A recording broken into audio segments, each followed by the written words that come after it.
নমস্কার, ভাগ্য দর্শন অনুষ্ঠানে আমাদের সকল দর্শক বন্ধুদের জানাবো অনেক অনেক স্বাগত। ভাগ্য আমাদের কি সেটা আগাম নিজেদের বোঝা সম্ভব নয়। আমাদের ভাগ্যকে জানার জন্য অবশ্যই দরকার একজন অভিজ্ঞ অ্যাস্ট্রোলজার বা একজন অভিজ্ঞ তান্ত্রিকের। এটা এমন একটা সাবজেক্ট যে সাবজেক্টের মধ্যে থেকে আমরা প্রত্যেকেই কিন্তু সত্যি আমাদের অতীত, বর্তমান এবং ভবিষ্যৎকে জানতে পারবো। শুধুমাত্র জানতে পারবো তা না, আমাদের অতীত হোক, আমাদের বর্তমান হোক বা আমাদের ভবিষ্যৎ হোক, সেখানে থাকে নানা রকমের প্রতিকূলতা, নানা রকমের সমস্যা। সেই সমস্যা থেকে নিজেদেরকে যারা বের করতে চান, যারা সেই সমস্যা থেকে নিজেদেরকে রেহাই দিতে চান, তাদের জন্য একজন তন্ত্র সাধক, একজন অভিজ্ঞ অ্যাস্ট্রোলজার মারাত্মক রকম ভাবে কাজ করতে পারেন। তারা পারদর্শী, বছরের পর বছর ধরে তারা এই সেবামূলক কাজের সঙ্গে নিজেদেরকে যুক্ত করে রেখেছেন। কিন্তু সব থেকে বড় বিষয়, যে মানুষটিকে আপনি বিশ্বাস করছেন সেই মানুষটি কোনো ভেষধারী মানুষ না তো, মানে সেই মানুষটি সত্যিকারের তন্ত্র সাধনা করেছেন তো, বা সেই মানুষটি সত্যি সত্যি আপনার ভাগ্য বিচারের পদ্ধতিগুলো জানেন তো, সেই মানুষটি আধ্যাত্মিকতার চেতনায় নিজেকে উন্মুক্ত করতে পেরেছেন তো, সেই মানুষটি সত্যিকারের রিসার্চ মূলক কাজের সঙ্গে নিজেকে যুক্ত করেছেন তো, বহু মানুষকে সমস্যা থেকে তাদের বের করে আনতে তিনি সমর্থ হয়েছেন তো।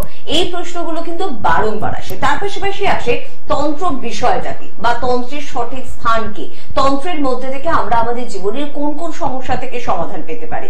এই সব বিষয়ের সঠিক একটি উত্তর আজকে আপনাদের জন্য খুঁজে দেওয়ার ইচ্ছে কিন্তু আমাদের রয়েছে। আর যেখানে ইচ্ছা রয়েছে সেখানে পারদর্শী একজন মানুষের প্রয়োজনীয়তা রয়েছে।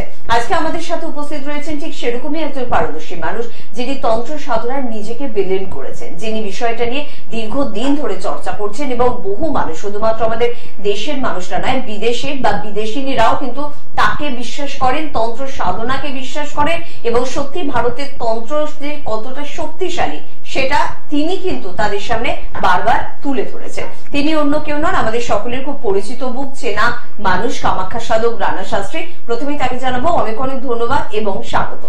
নমস্কার। এবং অবশ্যই তার কাছ থেকে নতুন নতুন অনেক বিষয় নিয়ে আলোচনা করব। আমাদের এই চ্যানেলে হয়তো অনেকদিন পর তাকে আপনারা দেখছেন, বা অনেক বন্ধুর কাছে তার অনুষ্ঠানটা আজকে নতুন বলে মনে হতে পারে, কিন্তু তিনি দীর্ঘদিনই তন্ত্র সাধনার সাথে কিন্তু যুক্ত রয়েছেন। প্রচুর মানুষ তাকে চেনেন, অনেক জায়গায় তাকে কিন্তু দেখেছেন। প্রথমে একটা বিষয় নিয়ে অবশ্যই আলোচনা করব, তারপর তো আমাদের জীবনের নানা রকমের বিষয় আপনার সাথে আমরা আলোচনা করব এবং জানার ইচ্ছে রাখবো। যে আমরা জানি তন্ত্র সাধনার সাথে কোথাও একটা কামাখ্যার একটা যোগসূত্র রয়েছে, মানে তন্ত্র সাধনা মানে কামাখ্যায় যেতে হয়। সত্যি আমরা একটু জানতে চাইবো যে কামাখ্যার গুরুত্ব কি, কেন তন্ত্রের সাথে কামাখ্যা ওতপ্রোতভাবে যুক্ত।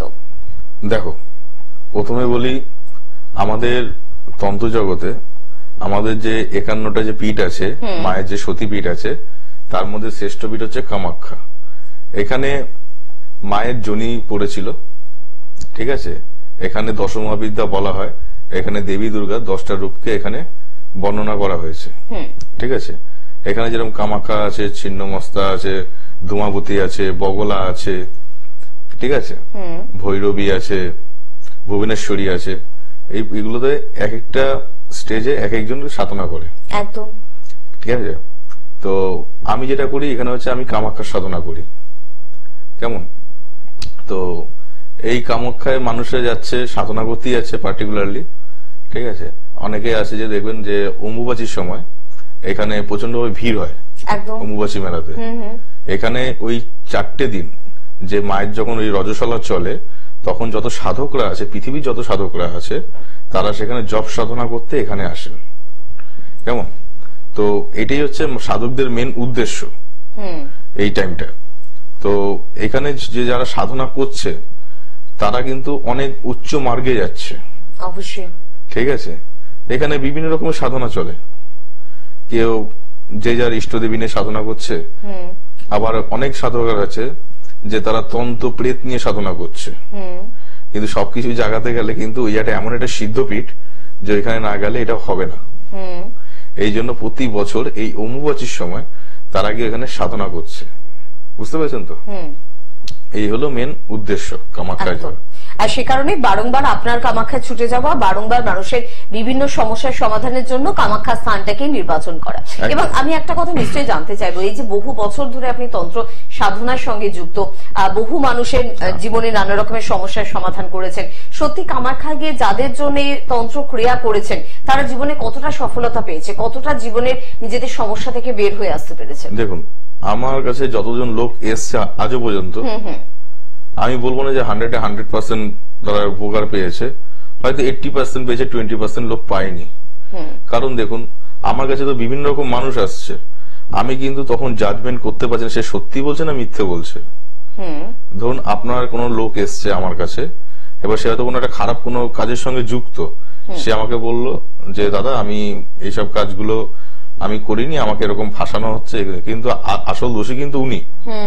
কিন্তু আমি বিচার করলাম না, আমি একটা কাজ করে দিলাম, তখন কিন্তু দেখলাম যে ক্ষতিটা কিন্তু ওরই হয়ে যাচ্ছে উল্টো, যে ওর কোনো কাজ সাকসেস হচ্ছে না। কারণ যেহেতু আমি মায়ের সাধক, আমি মাকে নিয়ে কাজ করছি, মাকে জানিয়ে কাজ করছি, আর মা নিশ্চয়ই আমাকে দিয়ে কোনো খারাপ কিছু করাবেন না। ঠিক কথা, ঠিক আছে। তো সেই কারণে তারা সাকসেস পাচ্ছে না। মিথ্যে কথা বললে কিন্তু তন্ত্র হয় না।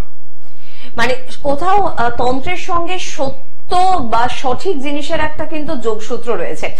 দাদা কিন্তু বারংবার বোঝাচ্ছেন, এটাই কিন্তু আসল কথা, তন্ত্রের মূল মন্ত্র। তন্ত্র আমাদের জীবনের অনেক কিছু পরিবর্তন করে দিতে পারে, অনেক ভালো দিকের চেতনা নিয়ে আসতে পারে। একদমই তাই। কিন্তু আপনার সঠিক মানুষকে আসতে হবে, সঠিক উদ্দেশ্যে আসতে হবে।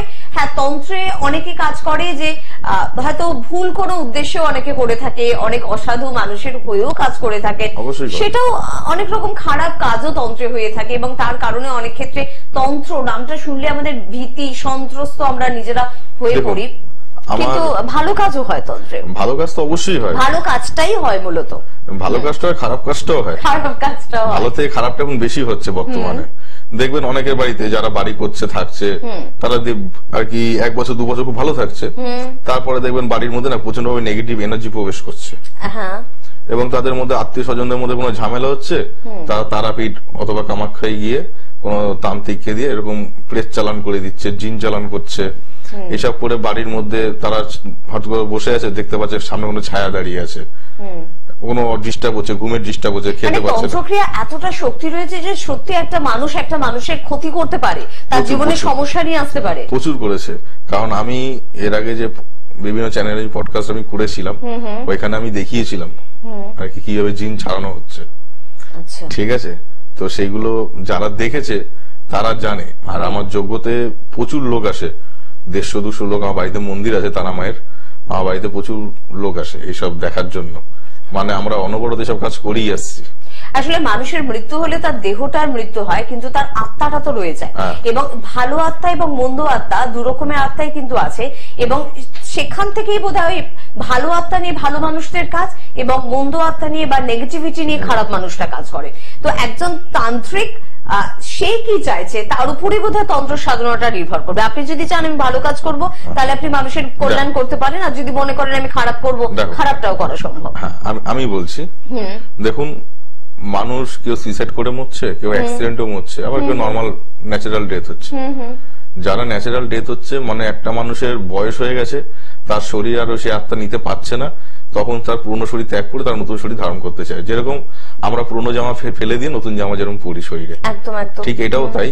এবার যারা মারা যাচ্ছে, যারা অ্যাক্সিডেন্টে মারা যাচ্ছে বা সুইসাইড করছে, তাদের ব্যাপারটা হয় কি, এদের আত্মারা কোনোদিন মুক্তি পায় না, কারণ তারা নিজের ইচ্ছায় এগুলো করে বেরোচ্ছে।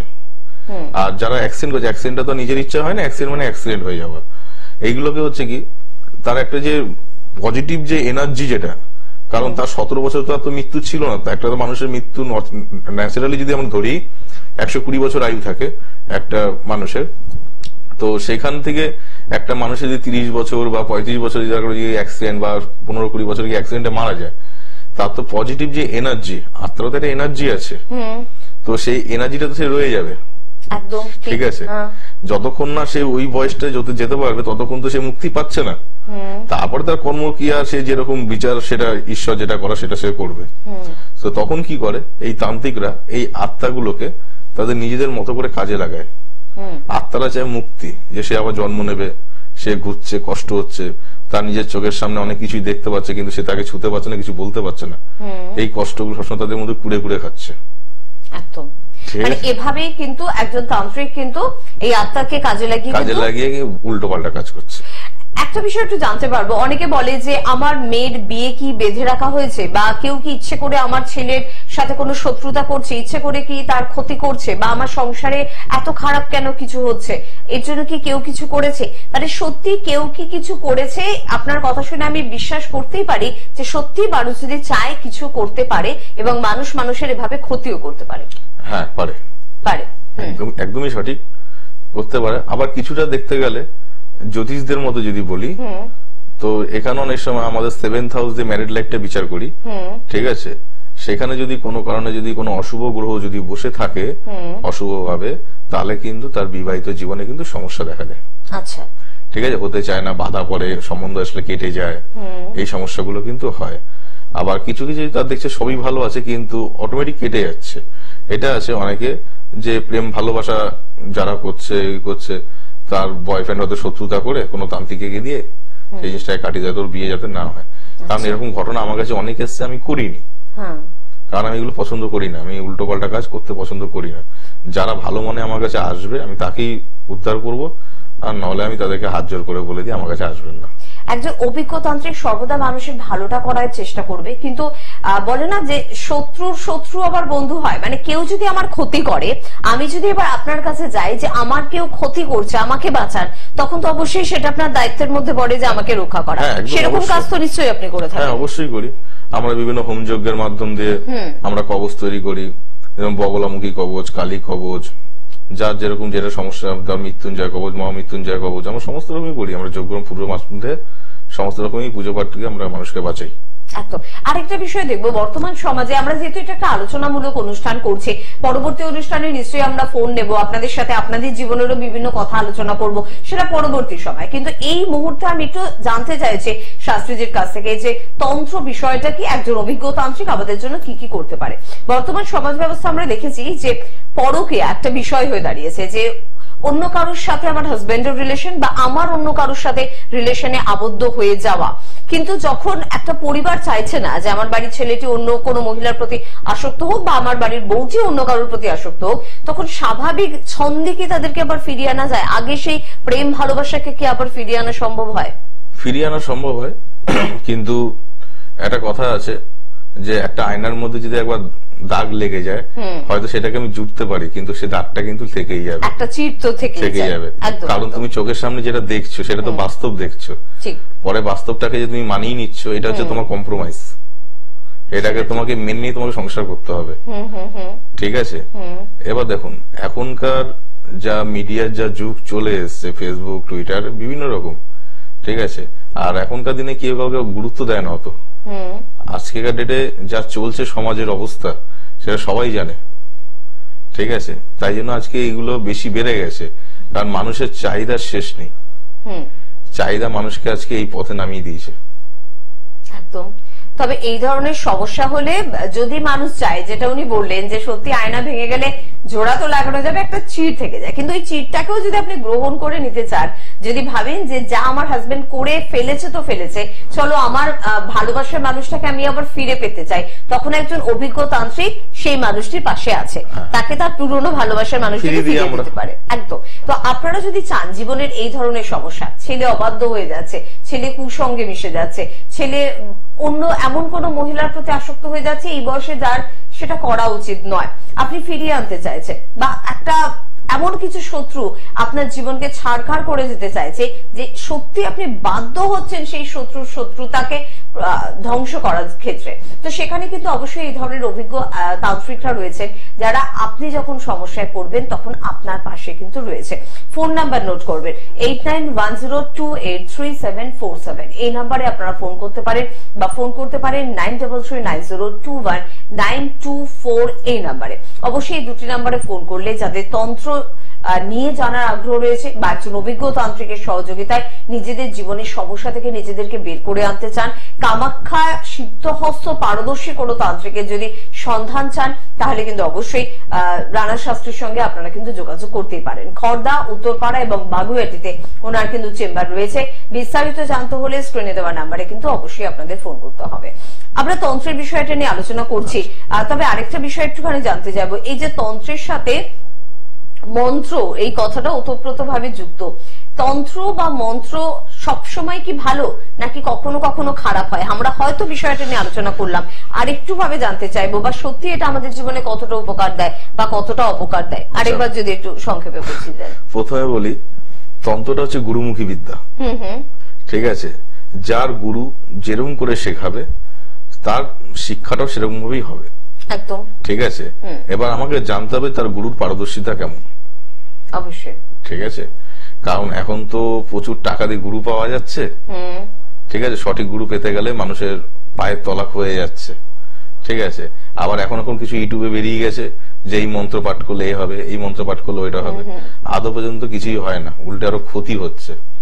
কারণ তন কথার অর্থ হচ্ছে আমাদের শরীর, আর মন হচ্ছে আমাদের মন দিয়ে যেটাকে শরীরটাকে নিয়ন্ত্রণ করছে, সেটা হচ্ছে তন্ত্র মন্ত্র। আমরা যখন কোনো মন্ত্র পাঠ করছি তখন কিন্তু আমরা চোখটা বন্ধ করে কিন্তু আমরা সেটাকে নিয়ন্ত্রণ করি। ঠিক আছে, আমাদের মূলাধার থেকে সহস্রদল অব্দি যে 7টা পদ্ম আছে, ঠিক আছে, এক একটা পদ্মকে আমাদের অ্যাক্টিভেট করতে হয়। ঠিক আছে, এই প্রত্যেক কটা পদ্মকে অ্যাক্টিভেট করার জন্য আমাদের মন্ত্র আছে। এই মন্ত্রগুলোকে তখনই অ্যাক্টিভেট হবে যখন সেই ব্যক্তিটা সঠিক হবে। কেমন? তো বিভিন্ন রকম মন্ত্র আছে। এবার অনেকে আছে যে চলো আমি এটা দেখলাম, আমি এটার জন্য আমি এই মন্ত্রটা পাঠ করে আমি এটা করব। তো আলটিমেটলি কি হলো, মন্ত্র পাঠ করতে গিয়ে মন্ত্রের কিছু কিছু বীজ মন্ত্র আছে যেগুলো আমরা ইউজ করতে যাই, সেগুলো যদি গুরু না দেয় তাহলে সেগুলো ক্ষতি হয়। এবার তারা সেইগুলোকে পাঠ করছে অনবরত। ঠিক আছে, করতে করতে করতে করতে তাদের মধ্যে একটা ডিপ্রেশন কাজ চালু করে দিল। যেহেতু তার গুরু নেই, গুরু ছাড়া তন্ত্রবিদ্যা হয় না। বই পড়ে ইউটিউব ঘেটে কোনোদিন তন্ত্রবিদ্যা হয় না। তন্ত্রবিদ্যা যদি যারা শিখতে চায় তার অরিজিনাল গুরু লাগবে। গুরু না ছাড়া কিন্তু সে পথ দেখাতে পারবে না। মানে মন্ত্র আর শুধু শুধু শুনে শুনে করা সম্ভব নয়। হয়তো কিছু টোটকা আপনাকে কেউ বললো ইউটিউব বা যে কোনো সোশ্যাল সাইটে, আপনি সেটাকে ফলো করতে পারেন, কিন্তু মন্ত্র আমি কোনো গুরুকে ছাড়া বা কোনো গুরুমুখী বলে না, গুরুমুখী মন্ত্র, গুরুমুখী বিদ্যা, গুরু না দিলে সেটা বা বলে আগেকার দিনে গুরুরা কানে কানে মন্ত্র বলে দিতেন। তো এটা যতক্ষণ না হচ্ছে ততক্ষণ কিন্তু সঠিকভাবে আমরা মন্ত্র পাচ্ছি না করাই ভালো, যেটা আমার জন্য ক্ষতি করবে। এরকম কোন কাজ আমি কেন করব? অবশ্যই এটা কিন্তু জেনে রাখার আমাদের প্রয়োজনীয়তা কিন্তু রয়েছে। যাক, আমরা তন্ত্রের অনেকটা দিক নিয়ে আলোচনা করলাম, আরেকটা বিষয় নিয়ে একটু আলোচনা করব। যেহেতু আমরা তন্ত্রকেও যেরকম গুরুত্ব দিই, আমরা জন্মছককেও ভীষণ রকম ভাবে গুরুত্ব দিই। এই যে গ্রহ চক্র আমরা যে বলে থাকি, যে সত্যি আমাদের প্রত্যেকটি মানুষের জীবনকে এই গ্রহচক্রের উপর নির্ভর করে, মানে গ্রহচক্রের ভূমিকাটা কি? একদমই তাই। পৃথিবীটা যে চলছে পুরোটাই কিন্তু গ্রহচক্রের উপর চলছে। বিভিন্ন রকম, মানে এক এক টাইমে ধরুন সকাল 11টায় হাজারো হাজারো মানুষ জন্ম নিচ্ছে। তাদের কি লাইফটা কি একরকম হচ্ছে? হচ্ছে না তো। তাদের লাইফ বিভিন্ন হচ্ছে, কেউ ডাক্তার ইঞ্জিনিয়ার হচ্ছে, কেউ ঠেলাওয়ালা রিক্সাওয়ালাও হচ্ছে। ঠিক কথা। তাহলে এটা কেন হচ্ছে? তাহলে গ্রহচক্র তোমাকে চালাচ্ছে, যে তোমাকে একটা পথে তোমাকে নিয়ে যাচ্ছে। প্রত্যেক কটা ব্যক্তি A to Z যেগুলো যেগুলো যেগুলো ঘটছে সারাদিন সব গ্রহচক্রতে চলছে। গ্রহচক্র ছাড়া মানুষ কোনদিন পরিচালিত হতে পারে না। একদম একদম। সেক্ষেত্রে তাহলে আমার গ্রহচক্র আমি কি করে জানতে পারবো? তার মানে আমার জন্মছক বিচারের প্রয়োজনীয়তা রয়েছে। তার মানে আপনার থেকে যেরকম তন্ত্রের দিক থেকেও আমরা সহযোগিতা পাচ্ছি, পাশাপাশি কিন্তু আমরা জন্মছক বিচারেরও সহযোগিতা কিন্তু পাচ্ছি।